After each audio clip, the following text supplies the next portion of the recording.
ಸಹಜ ನಿಸರ್ಗ. ಪಡೆದಂಥವರಿಗೆ ಯಾವತ್ತಿಗೂ ಕೂಡ ಕರುಣೆ ಅನ್ನುವಂಥದ್ದು ಮತ್ತು ದುಃಖ ಅನ್ನುವಂಥದ್ದು ಎಂದಿಗೂ ಇರ್ತದೆ, ಕೊಟ್ಟವ್ರಿಗೆ ಇರಲ್ಲ. ಕೊಟ್ಟಂಥವ್ರ ಹೇಳಿಕೆ ಮೇಲೆ ಅವರು ಕೂಡ ಕಣ್ಣೀರು ಹಾಕಿದರು. ನಾನು ವೀರಭದ್ರ ಸಾರನ್ನು ಗಮನಿಸ್ತಾ ಇದ್ದೆ, ಬಸವರಾಜ್ ಸಾರ್ ಅವರನ್ನು ಗಮನಿಸ್ತಾ ಇದ್ದೆ, ಕೊಟ್ರೇಶ್ ಅವರನ್ನು ಗಮನಿಸ್ತಾ ಇದ್ದೆ. ಇವರೆಲ್ಲರೂ ಕೂಡ ಎಷ್ಟು ಧನ್ಯತ ಅಂತಂದ್ರೆ ಅವ್ರ ಬಡತನಗಳು ನಮಗೆ ಗೊತ್ತಿಲ್ಲ. ಒಬ್ಬ ಪತ್ರಕರ್ತನ ಬಡತನ ನಮಗೆ ಯಾವತ್ತಿಗೂ ಕೂಡ ಗೊತ್ತಾಗಿಲ್ಲ. ಶಿವಪ್ಪಣ್ಣ ಅದನ್ನು ಹೇಳ್ತಾ ಇದ್ದಾರೆ ವೇದಿಕೆ ಮೇಲೆ. ನಿಮ್ಮ ಬಗ್ಗೆ ನೀವು ಪತ್ರಕರ್ತರು ಎಂದಿಗೂ ಹೇಳಿಕೊಳ್ಳೋದಕ್ಕೆ ಪತ್ರಿಕೆಗಳಲ್ಲಿ ಸ್ಪೇಸೇ ಇಲ್ಲ ನಿಮಗೆ. ಆದರೆ ನೀವು ಯಾರ ಕುರಿತು ಪದೇ ರೀತಿ ಮಾತಾಡ್ತೀರಾ? ನೀವು ಪ್ರತಿ ಅಕ್ಷರಗಳನ್ನು ಯಾರ ಸಲುವಾಗಿ ಮೂಡಿಸ್ತಾ ಇದ್ದೀರಾ? ಇನ್ನೊಬ್ಬರು ನೊಂದಂಥವ್ರು ಅಂತೇಳಿನೇ ನೀವು ಭಾವಿಸಿ ಅವರನ್ನು ನೀವು ಬಹಳ ದೊಡ್ಡ ಸುದ್ದಿಯನ್ನಾಗಿ ಮಾಡ್ತಾ ಹೋಗ್ತೀರಾ ಅನ್ನುವಂಥದ್ದು. ಇದು ಪತ್ರಕರ್ತನ ನಿಜವಾದಂಥ ಜವಾಬ್ದಾರಿ, ಸಾಮಾಜಿಕವಾದಂಥ ಹೊಣೆಗಾರಿಕೆ ಅಂತೇಳಿ ನಾನು ಭಾವಿಸಿದವರು. ನಿನ್ನ ಕಷ್ಟಗಳು ಹೇಳ್ಕೊಳ್ಳೋದಕ್ಕೆ ಪತ್ರಿಕೆ ಅನ್ನುವಂಥದ್ದು ಇರಲ್ಲ. ಅದು ಜಗತ್ತು ನೋಡಬೇಕು, ನೋಡಲಿಲ್ಲ ಅಂತಂದರೆ ನಮ್ಮ ಹಣೆ ಬರ ಅಂತೇಳಿ ಬಿಟ್ಬಿಡ್ತೇವೆ. ಭೀಮಣ್ಣನ ಆರಂಭದ ಜೀವನವನ್ನು ಕೂಡ ನಾನು ನೋಡಿದ್ದೀನಿ. ಅವರ ತಾಯಿಯನ್ನ, ಅಕ್ಕಂದರಿದ್ದರು, ಇಬ್ಬರು ಪುಟ್ಟ ಮಕ್ಕಳು, ಇವರಿಬ್ಬರು ಕೂಡ. ನಾನು ಯಾರ ಮನೆಗೂ ಊಟಕ್ಕೆ ಹೋದಂಥವನ್ನಲ್ಲ ಅಷ್ಟು ಸುಲಭವಾಗಿ. ಆದರೆ ಅವಾಗ ಭೀಮಣ್ಣನ ಮನೆಗೆ ಹೋಗ್ತಾ ಇದ್ದಂದ್ರೆ ಯಾಕಂದರೆ ಅದು ಗುಡಿಸಿಲನ ಪ್ರೀತಿ ಅಂತ. ಅಲ್ಲಿ ಕೊಡ್ತಾ ಇದ್ದಂಥ ಸ್ಪ್ರೈಟ್, ಅಲ್ಲಿ ಮಾಡಿಸ್ತಾ ಇದ್ದಂಥ ಚಿಕನ್ನು ಭೀಮಣ್ಣ ಅವತ್ತು ಎಲ್ಲಿ ತರ್ತಿದ್ದ ರೊಕ್ಕ ಗೊತ್ತಿಲ್ಲ, ಆತತ್ರ ಅಂತ ಇರೋದು ಗೊತ್ತಿಲ್ಲ. ಇಡೀ ಟೀಮಿಗೆ ಸೌಕಾರ ಅಂತಂದ್ರೆ ನಾಗರಾಜನೇ. ಅದಕ್ಕೆ ಈ ನಾಗರಾಜ 35 ಸಾವಿರ ರಕ್ತದಾನ ಮಾಡಿಲ್ಲ. 35 ಸಾವಿರ ಅಷ್ಟು ಬಲಿಷ್ಠನಾದಂಥವನು ನಾಗರಾಜನ. ಮತ್ತು ಇವರೆಲ್ಲರೂ ಹಿರಿಯನಾಗಿ ಕಾವ್ಯ ಶಿವಪ್ಪಣ್ಣ ಇದ್ದೇ ಇರ್ತಾ ಇದ್ದಾರೆ. ಯಾವುದೇ ವಿಷಯ ಬರಲಿ, ಹಿಂದುಳಿದಂಥವರು, ದಲಿತರು, ಅಸಹಾಯಕರು, ನೊಂದಂಥವರು ವಿಷಯ ಬಂದಾಗ ತನ್ನೆಲ್ಲ ಮಿತಿಗಳನ್ನು ದಾಟಿ ಶಿವಪ್ಪಣ್ಣ ಇರ್ತಾ ಇದ್ದಿದ್ದನ್ನು ನಾನು ಕಣ್ಣಾರೆ ಕಂಡಿರೋದ್ರಿಂದ ನಾನು ಇಲ್ಲಿ ಮಾತನಾಡಬೇಕು ಅಂತ ಅನ್ನಿಸ್ತಾ ಇದ್ದೀನಿ. ಸರ್, ನಿಜಕ್ಕೂ ನಿಮ್ಮ ಋಣಗಳನ್ನು ಈ ಸಮಾಜ ಸದಾ ನೆನಪಿನಲ್ಲಿ ಇಟ್ಕೊಂಡಿರ್ತಾರೆ. ಇಬ್ಬರು ಮೇಷ್ಟ್ರುಗಳು ನೀವೇನು ಮಾಡಿದ್ದೀರಲ್ಲ, ನಿಮ್ಮ ಬುದ್ಧಿಯನ್ನು ಭೀಮಣ್ಣನಿಗೆ ಕೊಟ್ಟಿದ್ದಾರಲ್ಲ, ನಿಮ್ಮ ದುಡಿಮೆಯ ಹಣವನ್ನು ಭೀಮಣ್ಣನಿಗೆ ಕೊಟ್ಟಿದ್ದಾರಲ್ಲ, ಅದಕ್ಕೆ ಒಂದು ಜನಾಂಗ, ಒಂದು ತಲೆಮಾರು ಎಂದಿಗೂ ನಿಮಗೆ ತಲೆಬಾಗುತ್ತೆ. ಇದು ಇಲ್ಲಿ ಕುರಿತಿರುವಂಥ ಎಲ್ಲ ಮೇಷ್ಟ್ರುಗಳಿಗೂ ಕೂಡ ಮಾದರಿಯಾಗಬೇಕಾದ್ರೆ. ಯಾಕೆ ಭೀಮಣ್ಣ ಇದನ್ನು ನೆನಪಿಸ್ಕೊಂಡಿದ್ದು ನನಗೆ ಸರಿ ಅನಿಸುತ್ತೆ ಅಂತಂದರೆ, ಇಲ್ಲೆಲ್ಲ ಭಾವಿ ಶಿಕ್ಷಕರೇ ಕೂತಿದ್ದಾರೆ, BEd ಮಾಡ್ತಾ ಇರುವಂಥದ್ದೇ. ನೀವು ಮುಂದೆ ಶಿಕ್ಷಕರಾಗ್ತೀರಾ. ಯಾವ ಹಾದಿಯೊಳಗಡೆ ಬೆಳಕಿದೆ ಅನ್ನುವಂಥದ್ದು ನಿಮಗೆ ಗೊತ್ತಾದಾಗ ಮಾತ್ರ ಇಂಥ ಫಂಕ್ಷನ್ಗಳು, ಇಂಥ ಕಾರ್ಯಕ್ರಮಗಳು ಅರ್ಥಪೂರ್ಣ ಅಂತ ಅನಿಸುತ್ತೆ. ಇಲ್ಲಾಂದ್ರೆ ಅನಿಸೋದಕ್ಕೆ ಸಾಧ್ಯನೇ ಇಲ್ಲ. ಅದಕ್ಕೆ ಇವತ್ತು ಮೇಷ್ಟ್ರುಗಳಿಗೆ, ವೈದ್ಯರುಗಳಿಗೆ, ರಾಜಕಾರಣಿಗಳಿಗೆ, ಪತ್ರಕರ್ತರುಗಳಿಗೆ ಮಾದರಿಗಳಿಲ್ಲದಂಥ ಕಾಲದಲ್ಲಿ ನಾವು ಮಾತಾಡ್ತಾ ಇದ್ದೀವಿ. ಇಲ್ಲ, ಮಾದರಿಗಳಿಲ್ಲ ನಮಗೆ. ಯಾವುದು ಮಾದರಿಯನ್ನು ಅನುಸರಿಸಬೇಕು ಒಬ್ಬ ರಾಜಕಾರಣಿ? ಯಾಕಂದ್ರೆ ಅವ್ರು ನಿಜಲಿಂಗಪ್ಪನ್ನು ಓದಲ್ಲ, ದೇವರಾಜ ಅರಸನ್ನು ಓದಲ್ಲ, ಅತ್ಯಂತ ಪ್ರಾಮಾಣಿಕವಾಗಿದ್ದಂಥ ಗೋವಿಂದ ಗೌಡರಂಥ ಎಜುಕೇಷನ್ ಮಿನಿಸ್ಟರ್ನ ನಮ್ಗೆ ಪರಿಚಯ ಮಾಡ್ಕೊಳ್ಳೋಣ. ನಾವು ರಾಜಕಾರಣ ಭ್ರಷ್ಟಗೊಂಡಿದಂಥದ್ದು ಮೇಲ್ಸ್ತರದ ಮಾತುಗಳು. ಅದರ ಆಳದಲ್ಲಿ ಇಡೋದಾಗ ಅದರೊಳಗಡೆನೂ ಕೂಡ ರತ್ನಗಳಿತ್ತು, ಅದರೊಳಗಡೆ ಕೂಡ ಮುತ್ತುಗಳಿತ್ತು, ಅದರೊಳಗಡೆ ಒಂದು ಮಾನವೀಯತೆ ಅನ್ನುವಂಥದ್ದು ಹೇಳಬೇಕಾದಂಥವ್ರು ಯಾರು? ಭೀಮಣ್ಣನ ಥರ ಹೇಳಬೇಕು. ಮೇಷ್ಟ್ರೆಲ್ಲರೂ ಭ್ರಷ್ಟರಾಗ್ಬಿಟ್ಟಿದ್ದಾರೆ. ಆಗಲ್ಲ. ಇಡೀ ವ್ಯವಸ್ಥೆ ಎಲ್ಲವೂ ಸರಿ. ಯಾವ ಕಾಲಕ್ಕಿಲ್ಲ, ಬಸವಣ್ಣನ ಕಾಲಕ್ಕೂ ಇಲ್ಲ, ಬುದ್ಧನ ಕಾಲಕ್ಕೂ ಇಲ್ಲ. ನಾವು ಪದೇ ಹೇಳ್ತಾರೆ ಆ ಕಾಲ ಚೆನ್ನಾಗಿತ್ತು, ಇರಲಿಲ್ಲ. ಹಾಗಾಗಿದ್ರೆ ಬುದ್ಧನನ್ನು ಯಾಕೆ ಸಾಯಿಸ್ತಾ ಇತ್ತು? ಬಸವಣ್ಣ ಯಾಕೆ ಸುಸೈಡ್ ಮಾಡ್ಕೊಳ್ಬೇಕಾಗಿತ್ತು? ಇವೆಲ್ಲವುಗಳು ಕೂಡ ಅದೇ ಕಾಲದಲ್ಲಿ ಆಗಿತ್ತು ಅಲ್ಲ, ನಮ್ಮ ಕಾಲದಲ್ಲಲ್ಲ. ಹಾಗೆ ನಮ್ಮ ಕಾಲದಲ್ಲಿಯೂ ಕೂಡ ಮಾನವೀಯ ಸಂವೇದನೆಗಳನ್ನು ಇಟ್ಟುಕೊಂಡಂಥ ಶ್ರೀಮಂತರು ಇದ್ದಾರೆ, ಅತ್ಯಂತ ಕ್ರೌರ್ಯವನ್ನು ಒಪ್ಪಿಕೊಂಡಂಥ ಬಡವರು ಇದ್ದಾರೆ ಅನ್ನುವಂಥ ಎರಡೂ ತಿಳುವಳಿಕೆಗಳು, ಎರಡು ಮಾದರಿಗಳು ಭೀಮಣ್ಣನಿಗೆ ಗೊತ್ತಿರೋದ್ರಿಂದಲೇ ಯಾರನ್ನೇ ಇಲ್ಲಿ ಕಥಾನಾಯಕರನ್ನಾಗಿ ಮಾಡಿದ್ದಾರೆ ಅಂತಂದರೆ ಅವರು ಶ್ರೀಸಾಮಾನ್ಯರು ಅಂತೇಳಿ ಹೇಳಿದ್ದಾರೆ. ಯಾರೂ ಮುಖ್ಯರಲ್ಲ, ಯಾರೂ ಅಮುಖ್ಯರಲ್ಲ ಅಂತೇಳಿ ಕುವೆಂಪುರವರ ಮಾತನ್ನು ನೆನಪಿಸಿಕೊಳ್ಳೋದಕ್ಕೆ ಸಾಧ್ಯವಾಗಿದ್ದೆ ಯಾಕಂತಂದರೆ ತನ್ನ ಪೂರ್ವಾಶ್ರಮದ ಯಾವುದನ್ನು ಮರೆತಿಲ್ಲ.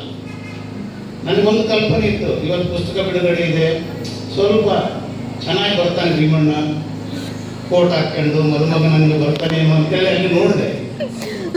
ಬದಲಾಗಿದ್ದಾನೇನಂತ. ಯಾಕಂದ್ರೆ ಮೊದಲ ಪುಸ್ತಕ ಬಿಡುಗಡೆಗೂ ನಾನು ಸಾಕ್ಷಿಯಾಗಿದ್ದೀನಿ. ಇವತ್ತು 5ನೇ ಪುಸ್ತಕ ಬಿಡುಗಡೆಯನ್ನು ಕೂಡ ನಾನು ಸಾಕ್ಷಿಯಾಗಿದ್ದೇನೆ. ಯಾವುದನ್ನು ಕೂಡ ಭೀಮಣ್ಣನ ಕೃತಿಗಳನ್ನು ಬಿಟ್ಟು ನಾನಿಲ್ಲ. ಅದೇನೋ ಗೊತ್ತಿಲ್ಲ, ಭೀಮಣ್ಣನಿಗೆ ನನ್ನ ಮೇಲೆ ಇರುವಂಥ ಮೋಹ ಅಂತ ಅನ್ನಿಸ್ತದೆ. ನನಗಿಂತ ಅದ್ಭುತವಾಗಿ ಮಾತನಾಡುವಂಥ ವಿದ್ಯಾರ್ಥಿಗಳು ಕೂಡ ನನ್ನ ಮಾತುಗಳನ್ನು ಪದೇ ಪದೇ ಕೇಳಿಸ್ಕೊಳ್ಬೇಕಂತ ನೋಡದೆ ಕಾಮನಾಗಿ ಹಿಂಗೆ ಮೊಬೈಲ್ ಇಟ್ಕೊಂಡು ಟೆನ್ಷನ್ ಒಳಗಡೆ ಓಡಾಡ್ತಿದ್ದೆ. ನಮ್ಮ ಕಾರಲ್ಲಿ ಕೂತು ಅಬ್ಸರ್ವ್ ಮಾಡ್ತಾ ಇದ್ದೆ. ಅಂದರೆ ಆ ಮನುಷ್ಯ ಯಾವುದನ್ನು ನಿಜವಾದ ರೀತಿಯಲ್ಲಿ ವೇಷಭೂಷಣ ಅಂದ್ಕೊಂಡಿದ್ದಾನೆ, ಯಾವುದರ ಜೊತೆಗೆ ಇರಬೇಕಂತ ಹೇಳೋದು ಮನುಷ್ಯ ಬಯಸ್ತಾನೆ. ಅಧಿಕಾರದಲ್ಲಿ ಇದ್ದಾನೆ ಭೀಮಣ್ಣ. ಇವತ್ತಿಗೆ ಕಾವ್ಯ ಶಿವಪ್ಪಣ್ಣ ಒಂದು ಅಧಿಕಾರದಲ್ಲಿದ್ದಾನೆ, ನಾಗರಾಜ ಇದ್ದಾನೆ. ಇವರೆಲ್ಲ ಪತ್ರಕರ್ತರಂದ್ರೆ ಅದೊಂದು ಪವರೇ, ಶಕ್ತಿನೇ ಅದು. ಆದರೆ ನೀವು ಓಡಾಡ್ತಿರುವಂಥ ಜಾಗಗಳಿದಾವಲ್ಲ, ಅದು ಶ್ರೀಮಂತರ ಓಣಿಗಳಲ್ಲ ಅಂತ. ಯಾರು ಓಣಿಯಲ್ಲಿ ನೀವು ಓಡಾಡ್ತಾ ಇದ್ದೀರಾ, ಎಲ್ಲಿ ಓಡಾಡ್ತಾ ಇದ್ದೀರಾ ಅನ್ನುವಂಥದ್ದು ನಿಮ್ಮ ಸಾಮಾಜಿಕ ನೈತಿಕ ಜವಾಬ್ದಾರಿಯನ್ನು ಅದು ನಿಮಗೆ ತಿಳಿಸಿಕೊಡ್ತಾ ಇರ್ತಾರೆ ಅಂತ. ಹೀಗಾಗಿ ಭೀಮಣ್ಣವರು 105 ಲೇಖನಗಳಿಗೆ ಬರೆದಂಥದ್ದು. ಅವು ವರದಿಗಳಂತೇಳಿ ಅವರು ಹೇಳಿದ್ದಾರೆ. ನನಗೆ ಅನಿಸ್ತಾ ಇಲ್ಲ, ಬರೀ ವರದಿಗಳಾಗಿದ್ದಿದ್ರೆ ಇದನ್ನು ಪುಸ್ತಕವಾಗಿ ಪ್ರಕಟಿಸಬೇಕಾದಂಥ ಅಗತ್ಯನೂ ಕೂಡ ನನಗೆ ಇರಲಿಲ್ಲ ಅಂತೇಳಿ ಅನಿಸ್ತದೆ. ಯಾಕಂದರೆ ಜನರ ಜೊತೆಗೆ, ಜೀವದ ಜೊತೆಗೆ, ಪರಿಸರ ಜೊತೆಗೆ ಮಾತನಾಡುವಂಥದ್ದು ಎಲ್ಲವುಗಳು ಕೂಡ ಅವು ನಮ್ಮ ಕಥನಗಳೇ. ಬರೀ ವರದಿಗಳು ಹೇಗಾಗ್ತದೆ ಮತ್ತೆ ನೋಡಿ, ಆ ಟೈಟಲ್ಲೇ ನನಗೆ ಬಹಳ ಚೆನ್ನಾಗಿ ಅನಿಸ್ತು. ಪುಸ್ತಕ ಎಷ್ಟು ಅದ್ಭುತವಾದಂಥ ಪುಸ್ತಕ ಅಂತಂದರೆ, ಚಂದ ಅಂತೇಳಿ ಬರುತ್ತೆ ನಮ್ಮಲ್ಲಿ, ಬಹುಮಾನ ಕೊಡ್ತಾರೆ. ಪುಸ್ತಕದ ಅಂಗಕ್ಕೂ ಕೂಡ ಬಹುಮಾನ ಕೊಡುತ್ತಾರೆ. ಬಹುಶಃ ಈ ವರ್ಷದ ಬಹಳ ಅತ್ಯುತ್ತಮವಾದಂಥ ಚಂದದ ಪುಸ್ತಕದ ಬಹುಮಾನವನ್ನು ಕೂಡ ಈ ಕೃತಿ ತಗೊಳ್ಬಹುದು ಅಂತೇಳಿ ನನಗೆ ಅನಿಸ್ತದೆ. ಅಷ್ಟು ಅದ್ಭುತವಾಗಿ ಇದುವರೆಗೂ ಭೀಮಣ್ಣನ ಯಾವ ಕೃತಿಗಳು ಇಷ್ಟು ಚಂದ ಬಂದಿರಲಿಲ್ಲ. ನಾನು ಹೇಳಿದೆ, ನಮ್ಮ ಯೂನಿವರ್ಸಿಟಿಗೆ ಬಂದು ಈ ಪುಸ್ತಕವನ್ನು ಕೊಡೋ ಕಾಲಕ್ಕೆ ಹೇಳಿದೆ, ಇಲ್ಲ ನನಗೆ ದೊಡ್ಡ ಗಾತ್ರದಲ್ಲಿ ದೊಡ್ಡ ಇರ್ತದೆ, ಮೌಲ್ಯದಲ್ಲಿ ದೊಡ್ಡದಿದೆ, ಮತ್ತು ಇದರ ಅಂದದಲ್ಲಿ ಕೂಡ ಬಹಳ ಸುಂದರವಾಗಿದೆ ಇದು ಅಂತೇಳಿ ನಾನು ಹೇಳಿದೆ. 248 ಪುಟಗಳ ವಿಸ್ತಾರವಾಗಿ ಕೂಡ್ಲಿಗೆ ಒಂದೇ ಇಲ್ಲ. ಇಲ್ಲಿ ಸಿರುಗುಪ್ಪ ಇದೆ, ಮಾನವಿ ಇದೆ, ಬೇರೆ ಬೇರೆ ರೀತಿಯಾದ ಅರ್ಪಣೆಯಲ್ಲಿ ಸಂಗತಿಗಳಿದ್ದಾವೆ. ಅಂದರೆ ಅಖಂಡ ಬಳ್ಳಾರಿ ಜಿಲ್ಲೆಯ ಎಲ್ಲ ಒಳಹುಗಳನ್ನು, ಎಲ್ಲ ಬದುಕಿನ ದಾರಿಗಳನ್ನು ಭೀಮಣ್ಣವರು ಈ ಕೃತಿ ಒಳಗಡೆ ಇಡೋದಕ್ಕೆ ಸಾಧ್ಯವಾಗಿದೆ ಅಂತೇಳಿ ನನಗೆ ಅನಿಸುತ್ತೆ. ಈ ಕಾರಣಕ್ಕಾಗಿ ನನಗೆ ಅನಿಸ್ತಾ ಇರೋದು, ಈ ವರದಿಗಳಿಗೆ ಒಂದು ಕಥನದ ಗುಣ ಇದೆ ಅಂತ, ಕಥೆಯ ಗುಣ ಇದೆ. ಸ್ಟೋರೀಸ್ ಅಂತ ಕರಿತೀವಲ್ಲ ನಾವು, ಆ ಸ್ಟೋರೀಸ್ನ ಗುಣ ಇರುವಂಥದ್ದು ನಾವು ಇಲ್ಲಿ ಕಾಣ್ತಾ ಹೋಗ್ತೀವಿ. ತಕ್ಷಣ ನನಗೆ ನೆನಪಾಗಿದ್ದಂತಂದರೆ ಪಿ ಸಾಯಿನಾಥ್ ಅಂತೇಳಿ ಬಹಳ ದೊಡ್ಡ ಲೇಖಕರು, ಪತ್ರಕರ್ತರು. ಬರ ಅಂದರೆ ಎಲ್ಲರಿಗೂ ಇಷ್ಟ ಅನ್ನುವಂಥ ಮೌಲಿಕವಾದಂಥ ಮ್ಯಾಕ್ಸೆಸೆ ಪ್ರಶಸ್ತಿ ಬಂತದಕ್ಕೆ. ಪಿ ಸಾಯಿನಾಥ್ ಯಾರೂ ಅಲ್ಲ, ನಮಗೆ ಆಶ್ಚರ್ಯ ಆಗ್ತದೆ. ಆ ಮನುಷ್ಯನ ಹುಡುಕಾಟ, ಓಡಾಟ ಎಲ್ಲವೂ ಕೂಡ ವಿ ವಿ ಗಿರಿ ಅಂತೇಳಿ ರಾಷ್ಟ್ರಪತಿ ಏನಿದ್ದಾರಲ್ಲ, ಆ ವಿ ವಿ ಗಿರಿಯ ಮೊಮ್ಮಗ ಅವರು ಪಿ ಸಾಯಿನಾಥ್ ಅಂತೇಳಿ. ಆದರೆ ಅವರು ಓಡಾಡಿದ್ದ ಜಾಗಗಳು ನೋಡಿಬಿಟ್ರೆ ಅದೆಂಥ ಕುಗ್ರಾಮಗಳು. ಭಾರತ ಅನ್ನುವಂಥದ್ದು ಬಹಳ ಶೈನಿಂಗ್ ಅನ್ನುವಂಥದ್ದನ್ನು ನಾವು ಹೇಳಿದ್ವಿ. ಆದರೆ ಭಾರತ ಬರಗಾಲದಿಂದ ಹೇಗೆ ಕೂಡಿದೆ, ಭಾರತದ ಬಡತನ ಹೇಗಾಗಿದೆ, ಇಲ್ಲಿ ಸಮಸ್ಯೆಗಳು ಎಂತೆಂಥ ಸಮಸ್ಯೆಗಳಿದ್ದಾವೆ ಅನ್ನುವಂಥದ್ದನ್ನು ಬೆಚ್ಚಿ ಬೀಳಿಸುವ ಹಾಗೆ ಒಬ್ಬ ಪತ್ರಕರ್ತನಾಗಿ ಬರ ಎಂದರೆ ಎಲ್ಲರಿಗೂ ಇಷ್ಟ. ನೋಡ್ರಿ, ಎವ್ರಿಬಡಿ ಲವ್ಸ್ ಗುಡ್ ಡ್ರಾಟ್ ಅಂತ ಹೇಳ್ತಾನೆ ಅವನು. ಪ್ರತಿಯೊಬ್ಬರು ಬರ ಅಂದರೆ ಇಷ್ಟಪಡೋಕ್ಕೆ ಸಾಧ್ಯನಾ? ಆದರೆ ಸಾಧ್ಯ ಯಾರು? ರಾಜಕಾರಣಿಗಳು, ಅಧಿಕಾರಿಗಳು ಅಂತ. ನಮಗೆ ಬರಗಾಲ ಇರ್ಬೋದು, ಅದನ್ನು ಕೂಡ ಬಳಸಿಕೊಳ್ಳುವಂಥ ಒಂದು ವರ್ಗ ಇದೆಯಲ್ಲ, ವ್ಯವಸ್ಥೆ ಇದೆಯಲ್ಲ, ಅದರ ಬಗ್ಗೆ ಅವರು ಬರಿತಾ ಹೋದರು. ಟೈಮ್ಸ್ ಆಫ್ ಇಂಡಿಯಾಗೆ ಬರಿತಾ ಹೋದರು ಲೇಖನಗಳನ್ನು. ಆ ಲೇಖನಗಳನ್ನು ಓದಿದಂಥ ಸರ್ಕಾರಗಳು ಬೆಚ್ಚಿಬಿದ್ದು, ಯಾವ ಹಳ್ಳಿಗೆ ಸಾಯಿನಾಥ್ ಹೋಗ್ತಾನೆ ಅನ್ನುವಂಥದ್ದನ್ನು ಪ್ರಧಾನಮಂತ್ರಿ ಗಮನಿಸ್ತಾ ಇದ್ರು. ಎಂದೂ ಹೋಗಲಾರದಂಥ ಹಳ್ಳಿಗಳಿಗೆ ಮುಖ್ಯಮಂತ್ರಿಗಳು ಹೋದರು. ಅದಕ್ಕೆ ಕಾರಣ ಯಾರಂತಂದರೆ ಪಿ ಸಾಯಿನಾಥನ ಈ ಒಳನೋಟಗಳು, ಈ ಜನಸಾಮಾನ್ಯರಲ್ಲಿರುವಂತಹ ನೋವುಗಳನ್ನು, ನಲಿವುಗಳನ್ನು. ಅದಕ್ಕೆ ಈ ಕಥಾನಾಯಕರುಗಳೆಲ್ಲ ಹೇಗೆ ಕಾಣಿಸ್ತಾರೆ ನನಗೆ ಅಂತಂದರೆ, ನಮ್ಮ ಮಂಗಳಮುಖಿ ಆಗಿರ್ಬೋದು, ಮೇಷ್ಟ್ರುಗಳಾಗಿರ್ಬೋದು, ವೀರಭದ್ರಪ್ಪಣ್ಣ ಅಂತ ಕೃಷಿಕರಾಗಿರ್ಬೋದು, ಇಲ್ಲಿ ಬರುವಂಥ ಎಲ್ಲ ಲೇಖನಗಳ ಕಥಾನಾಯಕರುಗಳು ನನಗನ್ಸೋದು ರಸ್ತೆ ನಕ್ಷತ್ರಗಳು ಅಂತ. ಇವರೆಲ್ಲ ರಸ್ತೆಯ ತುಂಬ ಓಡಾಡುವಂಥ ನಕ್ಷತ್ರಗಳಿವು, ಆಕಾಶದಲ್ಲಿ ನಕ್ಷತ್ರಗಳಿರ್ತವೆ.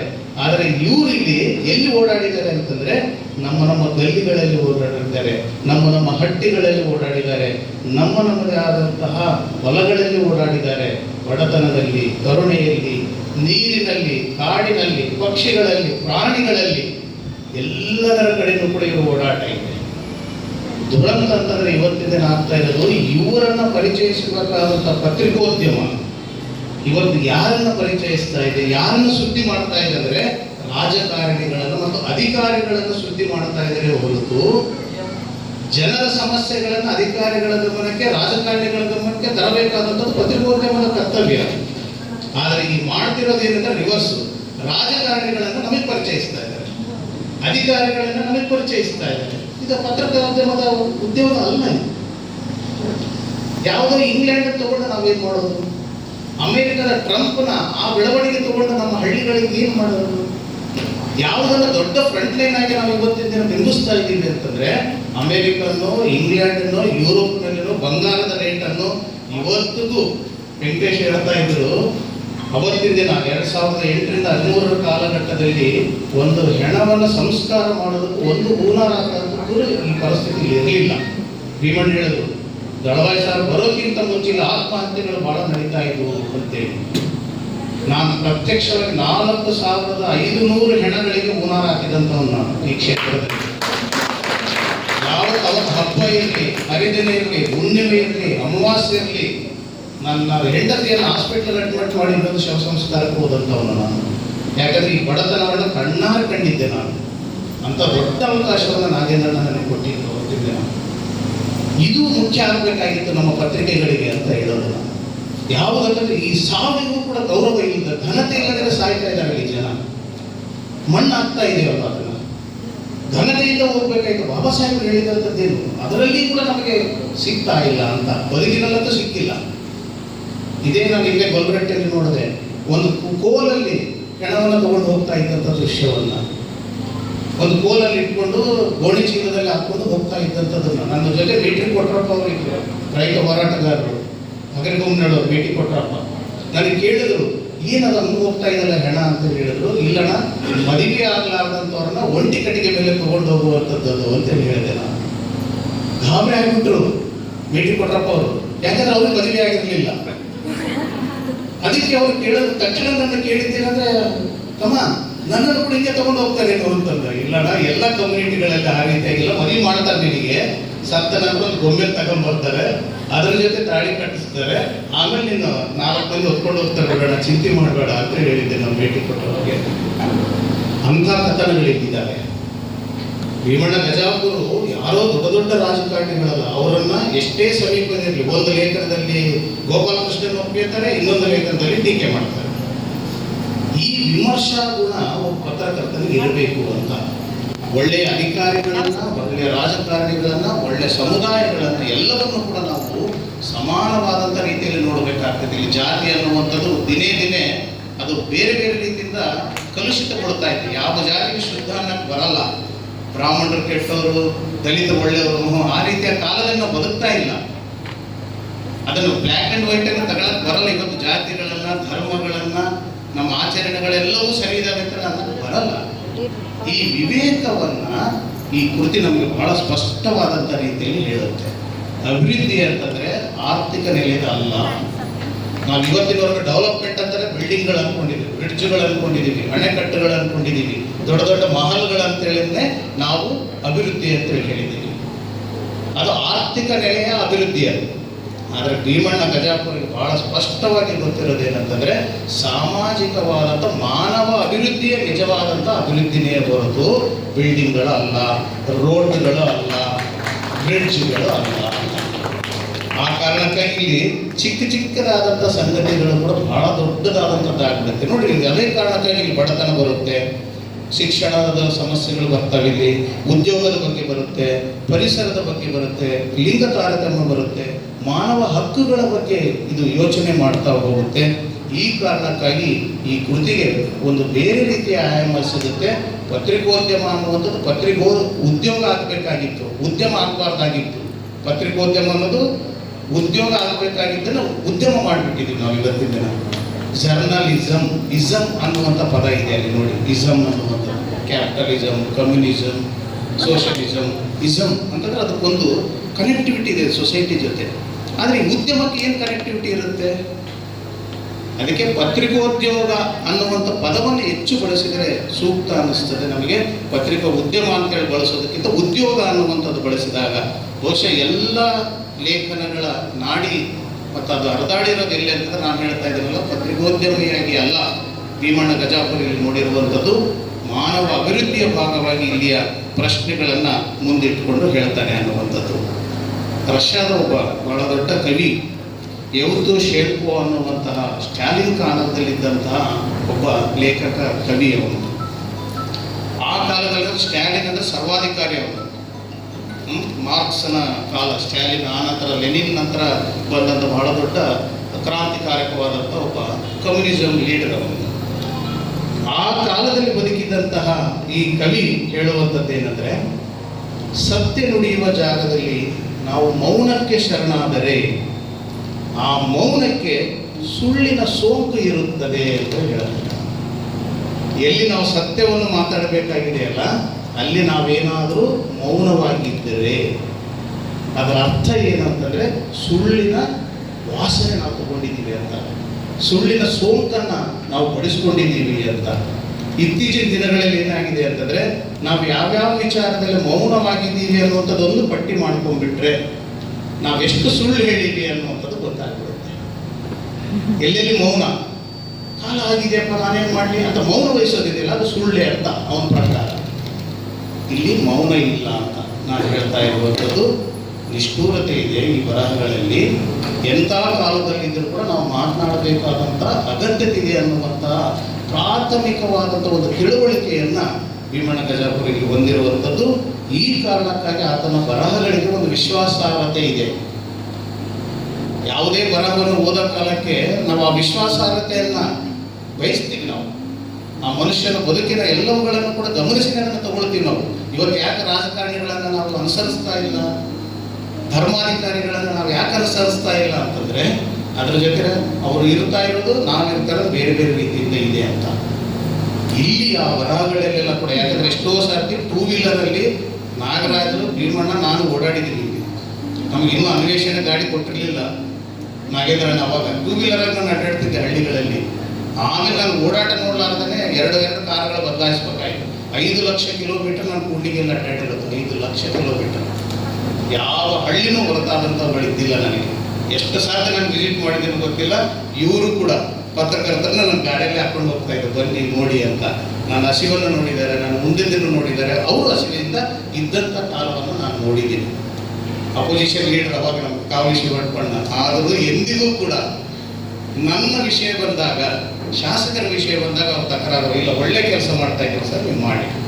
ನೇರವಾಗಿ ಮತ್ತೆ ಮುನ್ಸಿಪಾಲಿಟಿ ಎಲೆಕ್ಷನ್ ಬಂದಾಗ ನೇರವಾಗಿ ಚುನಾವಣೆ. ಮತ್ತೆ ಇಡೀ ದಿನಗಳಲ್ಲಿ ನಮ್ಮದಿದ್ದಂಥ ಸಂಬಂಧಗಳಿದ್ವಲ್ಲ ಅದು ಇವತ್ತಿಗೂ ಕೂಡ ಬಹಳ ಹಸಿರಾಗಿ ಇರ್ತಾ ಇರುವಂಥದ್ದು ಅಂತ. ಅಂದರೆ ಭೀಮಣ್ಣನಿಗೆ ಈ ಸೆನ್ಸಿಬಿಲಿಟಿ ಇರೋದ್ರಿಂದ ಇಂತಹ ಬರಹಗಳನ್ನು ಬರೆಯೋದಕ್ಕೆ ಸಾಧ್ಯವಾಯಿತು ಅನ್ನುವಂಥದ್ದು. ಅಂದರೆ ಕಟ್ಟ ಕಡೆಯ ಮನುಷ್ಯನ ಮತ್ತು ಒಂದು ಸಾಯದ ಲೋಕ ಇದೆ ನಮ್ಮಲ್ಲಿ. ಬದುಕುವ ಲೋಕ ಒಂದು ಕಡೆ ಇದ್ದರೆ ಯಾಕೆ ಟಾಟಾನಂತವರನ್ನು ನಾವು ನೆನಪು ಮಾಡಿಕೊಳ್ತೀವಿ ಹೇಳಿ. ದೊಡ್ಡ ಶ್ರೀಮಂತ, ತನಗೆ ಬಂದಂಥ ಆದಾಯದಲ್ಲಿ 67% ಈ ಸಮಾಜಕ್ಕೆ ಕೊಟ್ಟ ಕಾರಣಕ್ಕಾಗಿಯೇ ಅವನ ಫೋಟೋಗಳನ್ನು ನಾವು ಹಾಕ್ಕೊಳ್ತಾ ಇದ್ದೀವಿ. ಪುನೀತ್ ರಾಜ್ಕುಮಾರ್ ಫೋಟೋಗಳನ್ನು ಯಾಕೆ ಹಾಕ್ಕೊಂಡಿವಿ? ಅವ್ರ ಅಪ್ಪನ ಹಾಕ್ಕೊಂಡಿಲ್ಲ, ರಾಜ್ಕುಮಾರ್ದಷ್ಟು ವಿಗ್ರಹಗಳ ಸ್ಥಾಪನೆ ಆಗಲಿಲ್ಲ, ದೇವಸ್ಥಾನಗಳು ಕಟ್ಟಲಿ. ರಾಜ್ಕುಮಾರ್ ಅವರು ನಟನಾಗಿ ನಾವು ಬಹಳ ಗೌರವಿಸ್ತಾ ಇದ್ದೀವಿ ಇವತ್ತಿಗೂ ಕೂಡ.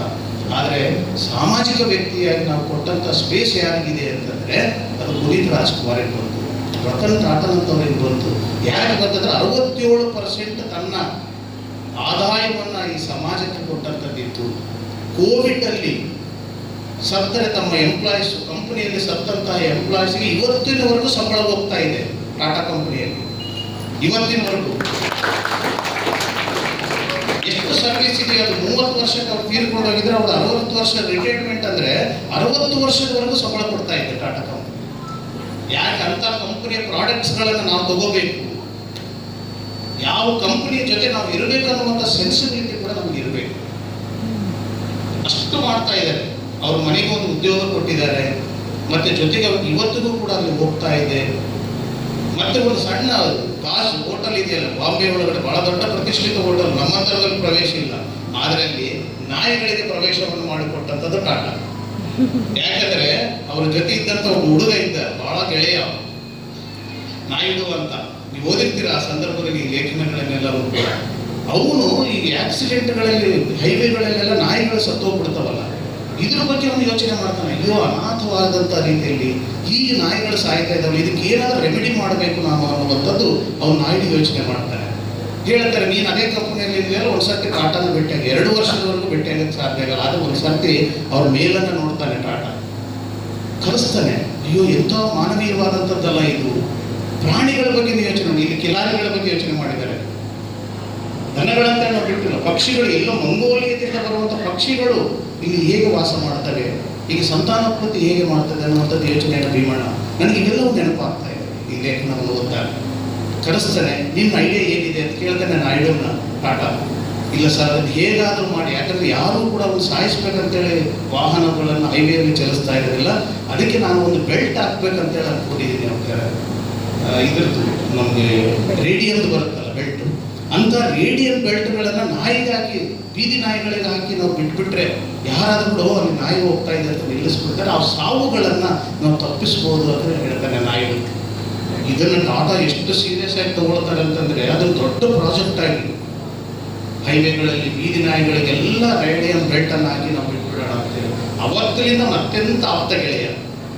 ಈ ಸಲಹೆಗಳ ಮೂಲಕವಾಗಿಯೇ ಪತ್ರಕರ್ತರನ್ನು ನಾವು ನಮ್ಮನ್ನು ಟೀಕೆ ಮಾಡಿದ್ದಾರೆ ಅಂತ ಹೇಳಲ್ಲ, ನಮ್ಮನ್ನು ಎಷ್ಟೋ ಸರ್ತಿ ಬೈದಿದ್ದಾರೆ ಅವರು ಅವತ್ತಿನ ಕಾಲದಲ್ಲಿ. ಆದರೆ ಮರುದಿನೇ ಹೋಗ್ತಿದ್ದೆ ಅವ್ರ ಹತ್ರ, ನಾನು ಫಲಶ್ರುತಿ ಕೊಡ್ತಿದ್ದೆ. ನಾನು ಇಮ್ಮಿಡಿಯೇಟ್ ಎಫೆಕ್ಟ್ ಅಂತ ಬರ್ತಿದ್ದು, ಮರುದಿನೇ ಬರಬೇಕು ನನ್ನ ಆಟ. ಅದು ಕಾವ್ಲೆಂಡ್ ಆಗಿರ್ಬೋದು, ಆರಾಧ್ಯ ಆಗಿರ್ಬೋದು, ಹಿರೇಮಠ ಸರ್ ಇದ್ರು, ಸಿದ್ದರಾಮ ಹಿರೇಮಠ ಸರ್, ಯಾರಾದ್ರಾಗ ಬರೆದಿದ್ದು ನಾನು ಎಂದಿಗೂ ನೆಗೆಟಿವ್ ಆಗಿ ತಗೊಳ್ತಿದ್ದಿಲ್ಲ. ನಮ್ಮ MLA ಆಗಿ ನಾನು ಅದು ತಗೊಂಡಿಲ್ಲ. ಬಸವರಾಜ ಅಂತ ಸೀದಾ ಡೈರೆಕ್ಟ್ ಹಿಟ್ ಮಾಡಿದ್ದೆ ನಾನು ವಿಜಯ ಕರ್ನಾಟಕದಲ್ಲಿ. MLA ಬದಲಾಗಿ ಈತ MLA ಅಂತ ಬರೆದ್ಬಿಟ್ಟಿದ್ದ. ಎಲ್ಲ ಉದ್ಘಾಟನೆ KDB ಮೀಟಿಂಗ್ ತಗೋತೀನಿ ಅಂತೇಳಿ ಸುಳ್ಳು ಬರೆದಿದ್ರು. ಆದರೂ ನಾನು ಆತನ ಅಣ್ಣನೇ ಅಂತೇಳಿ ಗೌರವಿಸಿದೆ. ಯಾಕಂದರೆ ನಾವು ನಿಮ್ಮನ್ನು ಎಷ್ಟು ಸೀರಿಯಸ್ ಆಗಿ, ಎಷ್ಟು ಪಾಸಿಟಿವ್ ಆಗಿ ತಗೋತೀವೋ ರಾಜಕಾರಣಕ್ಕೆ ಅಷ್ಟು ಒಳ್ಳೆಯದಾಗ್ತದೆ. ಭೀಮಣ್ಣ ಗಜಾಪುರ ಮಾಡಿರುವಂಥದ್ದು ಏನಂದರೆ, ರಾಜಕಾರಣಿಗಳಿಗೆ ಒಳ್ಳೆಯ ಅಧಿಕಾರಿಗಳನ್ನು ಇಲ್ಲಿ ಪ್ರಶಂಸೆ. ರೇಣುಕಾ ಅಂತಹ ಒಬ್ಬ ಅಧಿಕಾರಿ, ಫಾರೆಸ್ಟ್ ಆಫೀಸರ್, ಎಷ್ಟು ಒಳ್ಳೆಯ ಕೆಲಸವನ್ನು ಮಾಡಿದ್ದಾಳೆ, ಸಂರಕ್ಷಣೆಯನ್ನು ಮಾಡಿದ್ದಾಳೆ. ನಾಗರಾಜ್ ಹೇಳೋದಲ್ಲ, ಇಡೀ ದೇಶದಲ್ಲಿನೇ ಇಷ್ಟು ದೊಡ್ಡ ಫಾರೆಸ್ಟ್ ಯಾವ ತಾಲೂಕು ಹೊಂದಿಲ್ಲ. ಈ ಫಾರೆಸ್ಟ್ ಹೇಗಿತ್ತನ್ನೋ ನಾನು ಬಂದಾಗಲೂ ಕೂಡ ನೋಡಿದ್ದೀನಿ. ಮದುವೆ ಆಯ್ತಂತಂದ್ರೆ ನಮ್ಮ ಹತ್ರ ಬರೋ ಫೋನ್ಗಳು ಮಾಡಿಸ್ಕೊಂಡು, ಫಾರೆಸ್ಟ್ ಆಫೀಸರ್ಗಳನ್ನ ಒಂದು ಬಂಡಿ ಕಟ್ಟಿಗೆ ತಗೊಂಡು ಹೋಗ್ಬೇಕು ನಾವು ಅಂತ. ಅದು ಒಂಥರ ರಿಚುವಲ್ ಆಗಿಬಿಟ್ಟಿತ್ತು, ಸಂಪ್ರದಾಯ. ಅದು ಕಾಡಿನಿಂದ ಕಟ್ಟಿಗೆ ತಗೊಂಡ್ಬಂದ್ರೆ ಮದುವೆ, ಅಡಿಗೆ ಮೊದಲು ಅದನ್ನೇ ಹಾಕ್ಬೇಕಣ, ಬೇರೆ ಹಾಕಕ್ಕೆ ಬರೋದಿಲ್ಲ ಅಂತಿದ್ರು. ಅವ್ರಿಗೆ ಎಷ್ಟು ಹೇಳಿದ್ರು ಗೊತ್ತಾಗ್ತಿದ್ದಿಲ್ಲ. ಆದರೆ ಇಂಥ ಅಧಿಕಾರಿಗಳ ಮೂಲಕ ಇವತ್ತು ಅದು ಉಳ್ಕೊಂಡಿದೆಯಲ್ಲ, ಬಹಳ ದೊಡ್ಡದಾದಂಥ ಕೆಲಸ. ಇಂಥ ಅಧಿಕಾರಿಗಳನ್ನು ನೆನಪಿಸ್ಕೊಂಡಿದ್ದಾರೆ. ಮತ್ತು ಇದೆಲ್ಲವೂ ನನಗೆ ಅನಿಸ್ತಾ ಇರೋದ್ರಲ್ಲಿ ನಮ್ಮ ಅಂಗಳದಲ್ಲೇ ನಡೆಯುವಂಥ ಸಂಗತಿಗಳನ್ನು ಹೇಳಿದರು. ನಾನು ಅದಕ್ಕೆ ಪದೇ ಪದೇ ನಿಮಗೆ ಹೇಳ್ತಿರೋದು, ಇಂಗ್ಲೆಂಡ್ ಯುರೋಪಿನ ಸಮಸ್ಯೆಗಿಂತಲೂ ನಮ್ಮನ್ನು ತುಂಬ ಕಾಡಬೇಕಾಗಿರೋದು ನಮ್ಮ ಸ್ಥಳೀಯವಾದಂಥ ಸಮಸ್ಯೆಗಳು. ಬಾಬಾ ಸಾಹೇಬರು ಅದಕ್ಕೆ ಪ್ರತಿಯೊಂದು ಇಶ್ಯೂಸನ್ನು 3 ನೆಲೆಗಳಲ್ಲಿ ನೋಡ್ತಾರೆ ಅವರು. ಒಂದು ಸ್ಥಳೀಯ ನೆಲೆ, ಒಂದು ರಾಷ್ಟ್ರೀಯ ನೆಲೆ, ಅಂತಾರಾಷ್ಟ್ರೀಯ ನೆಲೆ ಅಂತ. ಇಲ್ಲಿ ಭೀಮಣ್ಣವರು ಯಾವುದಕ್ಕೂ ಒತ್ತು ಕೊಟ್ಟಿದ್ದಾರೆ ಅಂದರೆ ಅಂತಾರಾಷ್ಟ್ರೀಯದಲ್ಲ. ಆ ಅಂತಾರಾಷ್ಟ್ರೀಯ ಪಕ್ಷಿಗಳು ಭಾರತಕ್ಕೆ ಬಂದು ನಮ್ಮ ನೆಲಕ್ಕೆ ಬಂದಾಗ ಮುಖ್ಯ ಆಗ್ತವೆ ಭೀಮಣ್ಣನಿಗೆ. ಅಲ್ಲಿ ಪಕ್ಷಿಗಳ ಬಗ್ಗೆ ಅಧ್ಯಯನದ ಕುತೂಹಲ ಇಲ್ಲ. ಆದರೆ ಇಲ್ಲಿ ಬಂದಿದ್ದಾವಲ್ಲ, ಮಂಗೋಲಿಯದ ಎಷ್ಟು ನೋಡಿ, 26,000 ಅಡಿ ಎತ್ತರದ ಹಿಮಾಲಯ, ಅದನ್ನು ದಾಟಿಕೊಂಡು ಬರ್ತವೆ ಪಕ್ಷಿಗಳು ಅಂತಂದ್ರೆ ಏನಿರ್ಬೋದು ಇಲ್ಲಿ? 26,000 ಅಡಿ ಎತ್ತರದ ಹಿಮಾಲಯವನ್ನು ದಾಟಿಕೊಂಡು 12-13 ತಾಸು ಒಳಗಡೆ ಭಾರತಕ್ಕೆ ಬರ್ತಾವಂದ್ರೆ ಎಷ್ಟು ಫಾಸ್ಟ್ ಆಗಿ ಬರ್ತಿರ್ಬೋದು. ಒಂದು ದಿನಕ್ಕೆ 1600 ಕಿಲೋಮೀಟರ್ ಜರ್ನಿ ಮಾಡ್ತಾವಂತೆ ಪಕ್ಷಿಗಳು ಆ ಮಂಗೋಲಿಯದಿಂದ ಬಂದಂಥವು. ಎಷ್ಟು ಕುತೂಹಲವಾದಂಥ ವಿಷಯಗಳನ್ನು ಇಲ್ಲೆಲ್ಲವೂ ಕೂಡ ದಾಖಲಿಸಿದ್ದಾರೆ. ನನಗದು ಬಹಳ ಮುಖ್ಯವಾದಂಥದ್ದು ಅನ್ನಿಸ್ತದೆ. ಇಲ್ಲಿ ಜಾತಕ ಪಕ್ಷಿ ಬಗ್ಗೆ ಇದೆ, ಗುಡೇಕೋಟೆಯಲ್ಲಿ ಸಿಗುವಂಥದ್ದು. ಅಂದರೆ ಮುಂಗಾರಿನ ಮಳೆಯನ್ನು ಸೂಚನೆ ಮಾಡುವಂಥದ್ದು ಯಾವುದಂದ್ರೆ ಈ ಜಾತಕ ಪಕ್ಷಿ. ಪುರಾಣಗಳಲ್ಲಿ ಜಾತಕ ಪಕ್ಷಿ ಅಂತ ಕಾಯ್ತಾ ಇದ್ದೀನಿ ನಾನು ಅಂತಾರಲ್ಲ, ಅದೇನಂದ್ರೆ ಮಳೆಗಾಗಿ ಕಾಯ್ತಾ ಇರುವಂಥದ್ದು, ಅದು ನಮಗಾಗಿ ಅಲ್ಲ. ಅದ್ರ ಸೂಚನೆ ಇದೆ. ಜಾತಕ ಪಕ್ಷಿ ಬಂದಿದೆ ಅಂತಂದ್ರೆ ಡೆಫಿನೆಟ್ ಆಗಿ ಮುಂಗಾರು ಮಳೆ ಬಂದೇ ಬರ್ತದೆ ಅಂತ. ಅದರ ಹುಚ್ಚ ಇರ್ತದಲ್ಲ, ಅದರೊಳಗಡೆ ಹನಿಗಳನ್ನು ಇಟ್ಕೊಂಡಿರ್ತದಂಥದ್ದು. ಇಂಥ ವಿಶೇಷವಾದಂಥ ಸಂಗತಿಗಳನ್ನು ಈ ಕೃತಿ ಒಳಗಡೆ ದಾಖಲಿಸಿದ್ದಾರೆ ಅಂತಂದರೆ. ಮತ್ತು ರಾಜಸ್ಥಾನದಿಂದ ಬರುವಂಥ ಪಕ್ಷಿಗಳ ಬಗ್ಗೆ ಇದೆ. ಮತ್ತು ನೀಲಿ ನೊಣ ಹಿಡಕ ಅನ್ನುವಂಥ ಒಂದು ಪಕ್ಷಿ ಗುಡುಕೋಟೆಗೆ ಬರುವಂಥದ್ರ ಬಗ್ಗೆ ಇದೆ. ನೋಡಿ, ಇಂಥ ಪಕ್ಷಿಗಳ ಬಗ್ಗೆ, ಪರಿಸರದ ಬಗ್ಗೆ, ಜನರ ಬಗ್ಗೆ ಎಲ್ಲೆಲ್ಲಿಯೂ ಕೂಡ ಈ ನಮ್ಮ ಗುಂಡು ಮಡುಗಿನ ಲೋಹಿಯಾವಾದ ಸಿದ್ದನಗೌಡರ ಬಗ್ಗೆ ನನಗೆ ಭಾಳ ಕುತೂಹಲ ಅನ್ನಿಸ್ತು. ನಾನು ಭೇಟಿಯಾಗಿಲ್ಲಲ್ಲ ಇವ್ರನ್ನ ಅಂತೇಳಿ ಅನಿಸ್ಬಿಡ್ತು. ಇಲ್ಲಿ ಬರುವಂತ ಎಲ್ಲಾ ಲೇಖನಗಳು ನನಗೊಂದು ಇತ್ತು, ಬಹುಶಃ ಎಲ್ಲವನ್ನು ರೀಚ್ ಮಾಡಿಬಿಟ್ಟಿದ್ದೆ ನಾನು ಕೂಡ್ಲಿಗೆಲ್ಲನೋ ಒಂದು ರೀತಿಯ ಭ್ರಮೆ ಇತ್ತು ನನಗೆ. ಆದರೆ ಈ ಪುಸ್ತಕವನ್ನು ನಾನು ಒಂದು ಪುಟವನ್ನು ತಪ್ಪಿಸಲಾರದೆ ಓದಿದೆ. ಯಾಕಂದ್ರೆ ಇದು ನನ್ನ ಕ್ಷೇತ್ರ, ನಾನು ಓಡಾಡಿದಂಥ ಜಾಗಗಳು. ಹೌದಲ್ಲ, ಎಷ್ಟು ಕಡೆ ನಾನು ಇನ್ನೂ ತಲುಪಕ್ಕಾಗಲಿಲ್ಲ ಅಂತ ನೋಡಿದಾಗ ಗಾಬರಿ ಅನ್ನಿಸ್ತು. ಇಲ್ಲ, ನೀನು ಅಪೂರ್ಣ ಅನ್ನುವಂಥದ್ದನ್ನ ನನಗೂ ಕೂಡ ಹೇಳಿದಂಥದ್ದು. ಈ ಕೃತಿಯ ಮಹತ್ವ ಎಲ್ಲಿದೆ ಅಂತಂದ್ರೆ 5 ಲಕ್ಷ ಕಿಲೋಮೀಟರ್ ಅಡ್ಡಾಡಿದ್ರು ಕೂಡ ಇವುಗಳನ್ನು ಮುಟ್ಟಕ್ಕಾಗಲಾರದಂತಹ ಜಾಗಗಳಿದಾವಲ್ವಾ, ಅದನ್ನೆಲ್ಲವನ್ನು ಕೂಡ ಬಾಂಬೆ ಕಾಲನಿ ಬಗ್ಗೆ ಬರೀತಾರೆ. 10 ವರ್ಷಗಳವರೆಗೂ ಅಲ್ಲಿ ಜನನೇ ಇಲ್ಲ ಅಂತ ಊರು ಇತ್ತು. ಬಾಂಬೆ ಕಾಲನಿ ನಾನು ಹೋಗಿದ್ದೀನಿ, ಗುಡೇಕೋಟೆ ಹತ್ರ ಇರುವಂಥದ್ದು ಬಾಂಬೆ ಕಾಲನಿ ಹೋಗಿದ್ದೀನಿ. ಒಂದು ಕೊಲೆ ಆಗುತ್ತೆ, ಆ ಕೊಲೆಯ ಕಾರಣಕ್ಕಾಗಿ ಹೆದರ್ಕೊಂಡು ಅದು ನಾಪತ್ತೆ ಅಂತೇಳಿ ಪೊಲೀಸರು ಹೇಳೋದು. ಆದರೆ ಜನ ನಂಬಿರೋದೇನಂದ್ರೆ ಕೊಲೆ ಆಗಿದೆ ಅಂತ. 10 ವರ್ಷಗಳವರೆಗೂ ಇಡೀ ಊರೇ ಖಾಲಿ ಅಂತ ಅಪರೂಪದಲ್ಲಿ ಹೋಗೋ ಕಾಲಕ್ಕೆ ಎಷ್ಟು ಶ್ರಮ ಪಟ್ಟಾರ ನಾಗರಾಜು ಮತ್ತು ಭೀಮಣ್ಣ ಅಂತ ಬರ್ತಿದೆ. 2 ವೀಲರ್ ಹೋಗಿದ್ರಲ್ಲಿ ಬಸ್ಗಳಿಲ್ಲ. 60 ಹಳ್ಳಿಗಳಿಗೆ ಬಸ್ಗಳಿಲ್ಲ ಕೂಡ್ಲಿಗೆ ಎಲ್ಲ ಅನ್ನುವಂಥ ಒಂದು ಮಾಹಿತಿ ಇದೆ. ಅಲ್ಲ, ನನಗೆ ಗಾಬರಿ ಆಯ್ತಡ ಶಿವಣ್ಣ. ನಾವು ಎಷ್ಟೋ ರೀಚ್ ಆಗ್ತಿದ್ದೀವಿ ಅಂದ್ಕೊಂಡಿದ್ದೆ ನಾನು. ಆದರೆ 60 ಹಳ್ಳಿಗಳಿಗೆ ಇವತ್ತು ಡಾಕ್ಟರ್ ಇರಬೇಕಾಗಿತ್ತು ಅಂತ ಅನಿಸ್ತು ನನಗೆ. ಅವ್ರ ತುರ್ತು ಕೆಲಸಗಳ ಗೊತ್ತಿಲ್ಲ ನನಗೆ, ಪಾಪ ಕ್ಯಾಬಿನೆಟ್ ಇರೋದ್ರಿಂದ ಹೋಗಿದ್ದಾರಂತೆ. ಬಹುಶಃ ಅವ್ರು ಇದ್ದಿದ್ದರೆ ನಾವು ಭಾಳ ಮಾತಾಡಬೇಕಾಗಿರೋದು ಯಾರನ್ನು ಕುಂದರಿಸಿ ಅಂತಂದರೆ ರಾಜಕಾರಣಿಗಳನ್ನು, ಧರ್ಮಾಧಿಕಾರಿಗಳನ್ನು, ಅಧಿಕಾರಿಗಳನ್ನು, ಇವ್ರನ್ನ ಕುಂದರಿಸಿ ನಾವು ಭಾಳ ಮಾತಾಡಬೇಕಾಗಿರೋದು. ನಿಮ್ಮ ಜೊತೆ ಅಲ್ಲ. ಪಾಪ ನೀವು ಪವರ್ ಸೆಂಟ್ರಲ್ಲೇ ಇಲ್ಲ. ಪವರ್ ಸೆಂಟ್ರಲ್ಲಿ ಯಾರಿದಾರಲ್ಲ ಅವ್ರ ಜೊತೆ ನಾವು ಮಾತಾಡಿದ್ರೆ ಇದಕ್ಕೆ ಏನೋ ಒಂದು ಪರಿಹಾರಗಳು ಸಿಗ್ತಾ ಇದ್ದವು ಅನ್ನುವಂಥದ್ದು. ಈ ಸಿದ್ದನಗೌಡರು 80ರ ದಶಕದಲ್ಲಿ ಲೋಹಿಯಾವಾದಿಯಾಗಿ ಗುಂಡುಮೊಡದಲ್ಲಿದ್ದರೂ ನನ್ನ ಪರಮಾಶ್ಚರ್ಯ. ಪಕ್ಕಕ್ಕೆ ಕನ್ನಡ ಯೂನಿವರ್ಸಿಟಿ, ನಮ್ದು ಯೂನಿವರ್ಸಿಟಿ ಇದೆ, ಅಲ್ಲಿ ಲೋಹಿಯಾ ಪೀಠ ಇದೆ. ಇವತ್ತಿನವರೆಗೂ ಸಿದ್ದನಗೌಡರನ್ನು ಗುರುತಿಸಿಲ್ಲ.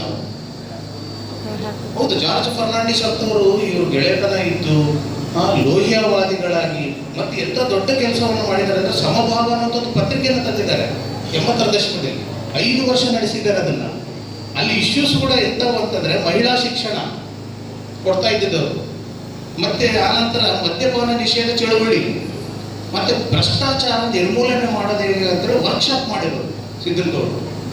ನಾವು ಸಹಕಾರಿ ಸಂಘದ ಪಿತಾಮಹ ಸಿದ್ದನಗೌಡರ ಬಗ್ಗೆ ಗೊತ್ತಿತ್ತು ನಮಗೆ, ಗದಗ ಇದೆಯಲ್ಲ, ಆ ಸಿದ್ದನಗೌಡರ ಬಗ್ಗೆ ಪರಿಚಯ ಇದ್ದೇ ಹೊರತು ನಮಗೆ ನಮ್ಮ ಲೋಕಲಲ್ಲಿರುವಂಥ ಒಬ್ಬ ಸಿದ್ದನಗೌಡರ ಬಗ್ಗೆ ನಮಗೆ ಗೊತ್ತೇ ಇಲ್ಲ. ಸಿದ್ಲಿಂಗಪ್ಪ ಅಂತೇಳಿ ಒಬ್ಬ ಫಾರೆಸ್ಟ್ ಸಂರಕ್ಷಕನನ್ನ ಪರಿಚಯ ಮಾಡ್ತಾರೆ. 80 ಹೆಕ್ಟೇರ್ ಭೂಮಿಯನ್ನ ಸರ್ಕಾರ ಅಲ್ಲಿ 10,000 ಸಸಿಗಳನ್ನು ಹಾಕಿ ಹೋದಂತಹ ಜಾಗದಲ್ಲಿ ನನಗೆ ಬರೀ ಭಟ್ರಳ್ಳಿ ಗೂಳಪ್ಪ ಅಂತ ನೆನಪಿತ್ತು. ಭಟ್ರಳ್ಳಿ ಗೂಳಪ್ಪನಿಗೂ ನನಗೆ ಬಹಳ ಆಪ್ತವಾದಂಥ ಸಂಬಂಧ ಇತ್ತು. ನಾವಿಬ್ಬರು ಹೋಗಿದ್ವಿ, ನಾಗರಾಜ ಎಲ್ಲರೂ ಟೀಮ್ ಹೋಗಿದ್ವಿ ಭಟ್ರಳ್ಳಿ ಗೂಳಪ್ಪನ ಹತ್ರ. ಮೊದಲು ಗುರುತಿಸಿದ್ದು ಶಾಸಕರೇ ಅವರನ್ನ. ನಾನು ಹೇಳಿದೆ, ನನಗೆ ಅದನ್ನು ನೆನಪಿಸ್ಕೊಂಡಿದ್ದಾರೆ, ತನ್ನ ಮಾತುಗಳಲ್ಲಿ ಕೂಡ ಅದನ್ನು ಹೇಳಿದ್ದಾರೆ. ದಳವಾಯವರಿಂದ ನನಗೆ ಅವರ ಪರಿಚಯ ಆಯಿತು. ಆನಂತರ ಅದನ್ನು ಯಾವ ರೀತಿಯ ವರ್ಷದ ವ್ಯಕ್ತಿ ಮಾಡಿಬಿಟ್ರು. ಅಷ್ಟು ಅವ್ರ ಬಗ್ಗೆ ಬರಹಗಳು ಬಂದವು. ಅವತ್ತು Ramanath Rai minister, forest minister ಜೊತೆ ಅವರು ಡಿಬೇಟ್ ಆಯಿತು, ವರ್ಷದ ವ್ಯಕ್ತಿ ಒಳಗಡೆ ಬಂತು ಅಂತ ಬಹಳ ದೊಡ್ಡದಾದಂಥ ಕೆಲಸವನ್ನ. ಮತ್ತೆ ಮುಖ್ಯವಾಗಿ ವೆಂಕಟಸ್ವಾಮಿಯನ್ನ ನೆನಪಿಸ್ಕೊತಾರೆ. ಜೋಗಿಹಳ್ಳಿ ವೆಂಕಟಸ್ವಾಮಿ ಒಂದು ಮಾದರಿ ಗ್ರಾಮವನ್ನು ಹೇಗೆ ಮಾಡೋದು. ಇಂದಿರಾ ಗಾಂಧಿ ಬಂದು ಹೋಗಿದ್ದು, ನಿಜಲಿಂಗಪ್ಪ ಬಂದಿದ್ದು, ದೇವರಾಜ ಅರಸು ಬಂದಿದ್ದು, ಇಡೀ ತಮ್ಮ ವೈಯಕ್ತಿಕವಾದಂಥ ಆಸ್ತಿಯನ್ನೆಲ್ಲ ಊರಿಗೆ ದಾನ ಮಾಡಿದಂಥ ಮಹನೀಯರು ಎಲ್ಲಿದ್ದಾರೆ ಇವತ್ತಿನ ದಿನ. ಆದರೆ ಜೋಗಹಳ್ಳಿ ವೆಂಕಟಸ್ವಾಮಿ ಪ್ರಜಾವಾಣಿ ಇದೆಯಲ್ಲ ಇವತ್ತು, ಅದರ ಸಂಸ್ಥಾಪಕರು. ಪ್ರಜಾವಾಣಿ ಅವ್ರದೇ. ವೆಂಕಟಸ್ವಾಮಿ ಅಂತ ಸೇಂದಿ ಮಾರೋರು, ಸರಾಯಿ ಮಾರೋಂಥವ್ರು ಇಷ್ಟು ದೊಡ್ಡ ಕೆಲಸ ಮಾಡ್ಯಾರಂದ್ರೆ ಆಶ್ಚರ್ಯ. ಮತ್ತು ಅದರನ್ನು ನಾವು ಸೊಸೈಟಿ ಒಪ್ಕೋಬೇಕನ್ನೋದು ಭೀಮಣ್ಣ ಅವರು ಒತ್ತಾಯ. ಈ ರೀತಿಯಾದಂಥ ವೆಂಕಟಸ್ವಾಮಿ ಅವರಿದ್ದಾರೆ. ಮತ್ತು ತಾಯಿನಹಳ್ಳಿಯಲ್ಲಿ ಕರೋನಾ ಆದಾಗ ತಂದೆ ತೀರ್ಕೊಂಡು ತಾಯಿ ಬೆಂಗಾಲಲ್ಲಿದ್ದು ಇಲ್ಲಿ ಆ ಮಕ್ಕಳು 3 ಹೆಣ್ಣುಮಕ್ಕಳು ನರಳಾಡ್ತಾ ಇದ್ದಂಥದ್ದು ನಾವು ಎಷ್ಟು ಫಾಲೋ ಅಪ್ ಮಾಡಿದ್ದಾರೆ ಅಂತಂದರೆ, ಆ ತಾಯಿಯನ್ನು ಕರ್ಕೊಂಡು ಬರೋದಕ್ಕೆ ಇವರ ಲೇಖನ ಮತ್ತು ಬಸವರಾಜ್, TV9 ಬಸವರಾಜ್, ಇವರಿಬ್ಬರ ಶ್ರಮ ಎಷ್ಟಾಗಿದೆ ಅಂತಂದರೆ ಮಕ್ಕಳನ್ನ ತಾಯಿಯನ್ನು ಒಂದುಗೂಡಿಸಿದಂಥದ್ದು ಒಂದು ಲೇಖನ ಅಂತಂದರೆ ನೀವು ಪವಾಡ ಅನ್ನೋದು ಏನನ್ನಬೇಕು. ಸರ್ಕಾರಗಳು ಇನ್ನೂ ಸೆನ್ಸಬಲ್ ಆಗಿರ್ತವೆ ಅನ್ನೋದಕ್ಕೆ ಇದೊಂದು ಉದಾಹರಣೆ ಅಲ್ವಾ. ಫ್ಲೈಟ್, ಸ್ಪೆಷಲ್ ಫ್ಲೈಟ್ ಆ ತಾಯಿಯನ್ನು ಕರ್ಕೊಂಡು ಬರೋದಕ್ಕೆ ಪಶ್ಚಿಮ ಬಂಗಾಳಕ್ಕೆ ಹೋಗೋದು, ಬೆಂಗಾಲಿಗೆ ಹೋಗುವಂಥದ್ದು ಸ್ಪೆಷಲ್ ಫ್ಲೈಟಿಂದ ಅವರು ಕರ್ಕೊಂಡು ಬಂದು ಬೆಂಗಳೂರಿಗೆ ಕರ್ಕೊಂಡ್ಬಂದು ಬಳ್ಳಾರಿಗೆ ಕರ್ಕೊಂಡು ಬಂದು ಆನಂತರ ತಾಯಕನಹಳ್ಳಿಯಲ್ಲಿ ಆ ಮಕ್ಕಳು ಎಂಥ ಒಂದು ಹೃದಯ ವಿದ್ರಾವಕವಾದಂಥ ಸನ್ನಿವೇಶ ಹೇಳ್ತಾರೆ ಅಂದರೆ, ತಂದೆ ಅಲ್ಲಿ ಸತ್ಬಿಟ್ಟಿರ್ತಾರೆ, ಶವ ಸಂಸ್ಕಾರವನ್ನು ವಿಡಿಯೋ ಕಾಲಲ್ಲಿ ನೋಡ್ತಾರೆ. ಎಂಥ ದುರಂತವನ್ನು ನಾವು ಕಂಡುಬಿಟ್ವಲ್ಲ ಕರೋನಾ ಪೀರಿಯಡಲ್ಲಿ ನಾವು. ವಿಡಿಯೋ ಕಾಲಲ್ಲಿ ಅದರೊಳಗಡೆ ನೋಡ್ತಾ ಇರೋದು ತಂದೆ ಇಲ್ಲಿ ಸತ್ತು ಬಿಟ್ಟಲ್ಲ, ಇಲ್ಲಿ ಅಳುತ್ತಾ ಇರೋದು, ತಂದೆ ಶವ ಸಂಸ್ಕಾರ ಅಲ್ಲೇ ಆಗ್ತಿರೋದು, ತಾಯಿ ಅಲ್ಲಿರೋದು, ಆಕೆಯಾದರೂ ಉಳಿತಾಳೋ ಇಲ್ಲ ಅಂತ ಭಯದಿಂದ ಅಂಥ ಮಕ್ಕಳಿಗೆ ಆಶ್ರಯ ಕೊಟ್ಟಂಥ ಗನಿ ಸಾಬನನ್ನು ಕೂಡ ಭೀಮಣ್ಣ ಮರೆಯಲ್ಲ. ಗನಿ ಸಾಬ್ ಅಂತ ಹೇಳಿದ್ರೆ ತಾಯಿ ಗನಿ ಸಾಬು ಆವತ್ತಿನ ನಮ್ಮ ಅಣ್ಣ ನಾಗೇಂದ್ರ ಅಣ್ಣವರು ಅವ್ರನ್ನ APMC ಡೈರೆಕ್ಟರ್ ಆಗಿ ಕೂಡ ಮಾಡಿದರು. ಜರ್ಮನಿ ಸಿದ್ದಪ್ಪ ಅವ್ರನ್ನು ಮಾಡಿದರು, ಬಾಳೆಗಾರ ಸಿದ್ದಪ್ಪನವ್ರನ್ನು ಕೂಡ ಅವತ್ತಿನ ದಿನ ಡೈರೆಕ್ಟರ್ ಆಗಿ ಮಾಡಿದಂಥದ್ದು. ಅವ್ರ ಬಗ್ಗೆನೂ ಕೂಡ ಒಂದು ಲೇಖನ ಇರುವಂಥದ್ದಿದೆ. ಮತ್ತು ಒಂದು ಸೇತುವೆ ನಿರ್ಮಾಣ 3 ತಲೆಮಾರುಗಳಿಂದ ಬಂದಂಥದ್ದು. ಮತ್ತೆ ದೇವದಾಸಿ ಅಡಿಲಮ್ಮ ಮರಬ ಗ್ರಾಮದಲ್ಲಿ ಸ್ವಾವಲಂಬಿಯಾಗಿ ಇವತ್ತಿನ ದಿನ ಡ್ರೈವರ್ ಆಗಿ ಕೆಲಸ ಮಾಡ್ತಾ ಇರುವಂಥದ್ದು. ಜೊತೆಗೆ ಇನ್ನೊಂದು ಸಮಕಾಲೀನವಾದಂಥ ಒಂದು ವಿಷಯ ಅಂತ ತಗೊಳ್ತಾರೆ, ಈ ವಿಂಡ್ ಫ್ಯಾನ್ಗಳು ಬಂದವಲ್ಲ, ಇದರಿಂದ ರೈತರಿಗೆ ಎಷ್ಟು ಹಾನಿ ಆಗುತ್ತೆ. 1-2 ವರ್ಷ ನಮ್ಮ ರೈತರುಗಳೇನಾದರೂ ತಾಳ್ಮೆಯಿಂದ ಇದ್ದಿದ್ರೆ 74 ಕೆರೆಗಳಲ್ಲಿ ಕೂಡ ನೀರು ತುಂಬ ಹೋಗ್ತಾ ಇತ್ತು. ಅಷ್ಟು ಕೂಡ ಹೇಳುವಂಥ ಅಧಿಕಾರಿಗಳಿರಲಿಲ್ಲ, ರಾಜಕಾರಣಿಗಳಿರಲಿಲ್ಲ. ಇವತ್ತು ಎಲ್ಲ ಭೂಮಿಯನ್ನ ವಿಂಡ್ ಫ್ಯಾನ್ಗಳಿಗೆ ಮಾರ್ಬಿಟ್ಟಿದ್ದಾರೆ ನಮ್ಮ ರೈತರು. ಬಡವರು ಆಗ್ಬಿಟ್ರು, ನೀರನ್ನ ಬರೋದಕ್ಕಿಂತ ಮುಂಚೆನೆ ನಮ್ಮ ರೈತರು ತಮ್ಮ ಭೂಮಿಯನ್ನ ಕಳ್ಕೊಂಡು ಬಿಟ್ರು ಅನ್ನೋದು ಬಹಳ ದೊಡ್ಡದಾದಂಥ ನೋವನ್ನು ಕೂಡ ಇಲ್ಲಿ ವ್ಯಕ್ತಪಡಿಸ್ತಾ ಹೋಗ್ತಾರೆ ಅನ್ನೋದು. ಜೀತ ಮುಕ್ತಲಾದಂಥ ಬಾಲಕಿ ಬಗ್ಗೆ ಇದೆ. ಮತ್ತೆ ಈ ಅಗ್ನಿಶಾಮಕ ದಳ ನೋಡಿ, ನಾನು ಅದಕ್ಕೆ ಅಂದೆ, ಅಧಿಕಾರಿಗಳ ಬಗ್ಗೆ ಆಗಲಿ, ರಾಜಕಾರಣಿಗಳ ಬಗ್ಗೆ ಆಗಲಿ, ಧರ್ಮಾಧಿಕಾರಿಗಳ ಬಗ್ಗೆ ಆಗಲಿ ಪೂರ್ವಗ್ರಹಗಳಿರಬಾರ್ದು. ಪ್ರಿಜುಡಿಸ್ ಆಗಿ ಯೋಚನೆ ಮಾಡೋದಲ್ಲ. ಭೀಮಣ್ಣಗೆ ಇರುವಂಥ ಬಹಳ ದೊಡ್ಡ ಶಕ್ತಿ, ಬರಹಕ್ಕೆ ಶಕ್ತಿ ಯಾವಾಗ ಕೊಟ್ಟಿರೋದಂದ್ರೆ ಪೂರ್ವಗ್ರಹಗಳಿಲ್ಲ. ಈಗ ನೋಡಿ, ಅಧಿಕಾರಿಗಳ ಅಗ್ನಿಶಾಮಕ ದಳದ ಸಸ್ಯ ಪ್ರೇಮ ಹೇಗಿದೆ ಅನ್ನೋದು ಇಲ್ಲೇ ಕೊಟ್ಟೂರು ರೋಡಿಗಿದೆ. ಅಲ್ಲಿ ಎಷ್ಟು ಗಿಡಗಳನ್ನು ಬೆಳೆಸಿದ್ದಾರೆ. 65 ಮಾವಿನ ಮರಗಳು, 80 ತೆಂಗಿನ ಮರಗಳು, 50 ಸಪೋಟ, 50 ಸೀತಾಫಲ, 8 ನೇರಳೆ, 25 ತೇಗ, ಬಾದಾಮಿ ಗಿಡಗಳು, 25 ಬೇವಿನ ಮರಗಳು, ನೆಲ್ಲಿಕಾಯಿ, ಸೀಮೆಕಾಯಿ, 100 ಜಾತಿಯ ಹೂಗಳನ್ನು 2 ಎಕರೆಯಲ್ಲಿ. ಯಾವತ್ತೂ ಫೈರ್ ಬೀಳ್ತದೆ, ಬೆಂಕಿ ಬೀಳ್ತದೆ. ಅದಕ್ಕಿಂತ ಮುಂಚೆ ಅವರ ಸಂಪರ್ಕ ಯಾರ ಜೊತೆ ಇದೆ ಅಂದರೆ ಭೂಮಿ ಜೊತೆ ಇದೆ, ಹೂವಿನ ಜೊತೆ ಇದೆ, ಪಕ್ಷಿಗಳ ಜೊತೆ ಇದೆ. ಇವುಗಳ ಜೊತೆ ಇರುವಂಥ ಮನುಷ್ಯ ಎಂದಿಗೂ ಕೂಡ ಕ್ರೂರಿಯಾಗಕ್ಕೆ ಸಾಧ್ಯ ಇಲ್ಲ. ಇವುಗಳಿಂದ ದೂರ ಇದ್ದಂಥ ಒಂದು ಕಲೆಯ ಜೊತೆ, ಸಾಹಿತ್ಯದ ಜೊತೆ, ಸಂಗೀತದ ಜೊತೆ, ಪರಿಸರ ಜೊತೆ ಇರುವಂಥವ್ರು ಯಾರೂ ಕೂಡ ಹಿಂಸಾವಾದಿಗಳಾಗಿಲ್ಲ. ಅಗ್ನಿಶಾಮಕ ದಳ ನೋಡ್ರಿ, ಅವ್ರು ಮಾಡ್ತಾ ಇರುವಂಥದ್ದು ಸುಮ್ಮನೆ ಕೂಡೋದು ಅವಿದ್ಯಾವಂತರು ಅಂತ ಹೇಳ್ತಾರೆ, ಬಹಳ ಕಡಿಮೆ ಓದಿದಂಥವ್ರು. ಆದರೆ ಅವ್ರ ಪರಿಸರಕ್ಕೆ ಕೊಟ್ಟಂಥ ದೊಡ್ಡ ಕೊಡುಗೆ. ಒಬ್ಬ ಡಾಕ್ಟರೇಟ್ ಮಾಡಿದಂಥವ್ರು ಕೂಡ ಇಷ್ಟು ಗಿಡಗಳನ್ನು ಬೆಳೆಸೋಕ್ಕೆ ಸಾಧ್ಯ ಇಲ್ಲ. ಅಂತ ದೊಡ್ಡದಾದಂತಹ ಒಂದು ಕೆಲಸವನ್ನು ಮಾಡಿದ್ದಾರೆ. ಮತ್ತು ಜೈಲಿನಲ್ಲಿ ಇದ್ದುಕೊಂಡು ಓದಿದಂಥ ಮಲ್ಲಿಕಾರ್ಜುನರ ಬಗ್ಗೆನೂ ಕೂಡ ಇಲ್ಲಿ ಮಾಹಿತಿ ಇದೆ. ಬಹಳ ದೊಡ್ಡದಾದಂಥ ಡೊಕ್ಕಲು ಗುಡ್ಡ ಅಂತ ಕಲ್ಲುಗಳು ಇವೆ ಗುಡೇಕೋಟೆಯಲ್ಲಿ ಇರುವಂಥದ್ದು. ನಾನೇ ನೋಡಿರ್ಲಿಲ್ಲ ಇದನ್ನು. ರಾಕ್ಷಸ ಕಲ್ಲುಗಳನ್ನು ನೋಡಿದ್ದೆ ನಾನು ಕುಂತಿ ಒಳಗಡೆ, ಆದರೆ ಇದನ್ನು ನೋಡಿಲ್ಲ. ಅದು 20ರ ನಂತರ ಅರಣ್ಯಾಧಿಕಾರಿಗಳು ಇದನ್ನು ಶೋಧ ಮಾಡಿದಂಥದ್ದು ಅನ್ನುವಂಥ ಮಾಹಿತಿ ಬಹಳ ಬ್ಯೂಟಿಫುಲ್ ಆದಂಥ.